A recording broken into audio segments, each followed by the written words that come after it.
We are live. Hello, mga kakwento. Good morning, good afternoon, good evening, wherever you are tuning in. To those who are watching or will watch the replay later, thank you, thank you, thank you. Welcome back to another episode of Kape at Kwento.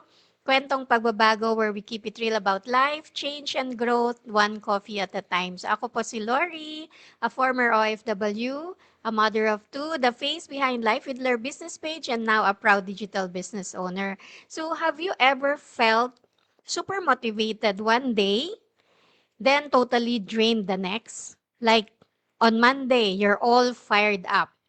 This is it. I'm going to change my life. Then by Thursday, you're already tired, distracted, and doubting yourself again. Don't worry, we've all been there. Welcome to my Series 74 of Kape at Kwento. Tonight, we'll talk about something we all need, how to sustain motivation, sorry, how to sustain motivation and keep that fire burning for the long run. So because, let's be honest, motivation can start the journey, but it's consistency and mindset that will keep you going. So let me share something real. When I first started my online business, I was so excited. Every day, I felt like a new adventure. I watched trainings, learned new things, and I was unstoppable. But after a while, reality set in. There were days I didn't feel like showing up, days I doubted myself, days I feel like nothing was moving. Kahit ginagawa ko naman yun lahat. And that's when I realize motivation is not always there, but discipline and purpose. Those are choices you make every day. So instead of chasing motivation, I started building habits that sustained me. First, I learned to start my mornings with gratitude. Yung simpleng thank you, Lord, for another day. And the Lord is my shepherd, I shall not want. It resets my mind. Second, I keep my goals visible. So I write them down because when I see them, I remember why I started.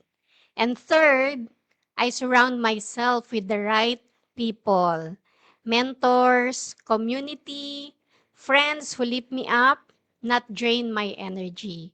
So whenever I feel tired, I pause, not quit, because resting is part of the process too. You see, motivation fades when you only rely on your emotion. But when your why is strong, your drive becomes unshakable. So when I think about my kids' future, my mom's retirement, and the life I'm building, that's where I draw my energy from. Hindi siya instant motivation. It's purpose that fuels me. So if you're listening tonight and feeling low or losing steam, remember this. You don't have to be inspired every single day. You just have to keep showing up.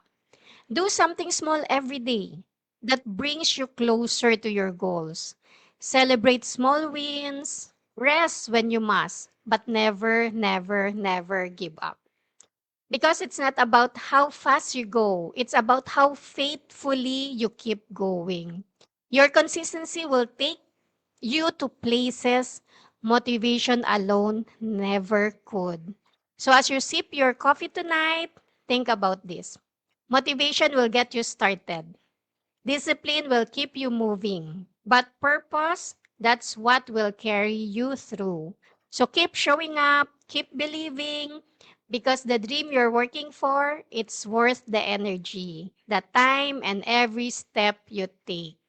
So thank you for spending your time with me tonight, mga kakwento. Let's continue to open our hearts to new possibilities, open our minds to new ways of earning, and open our lives to true freedom. So see you again on my next episode of Kape at Kwento, Kwentong Pagbabago. Bring your coffee. Bring your dreams and let's talk change. Let's continue to earn smart and live free and grow into the person God created us to be. So if you want to learn more about the business, you may direct message me or register on my website at www.loriramos.com and I will send you the link for the free info session. Good night and God bless us all. Bye.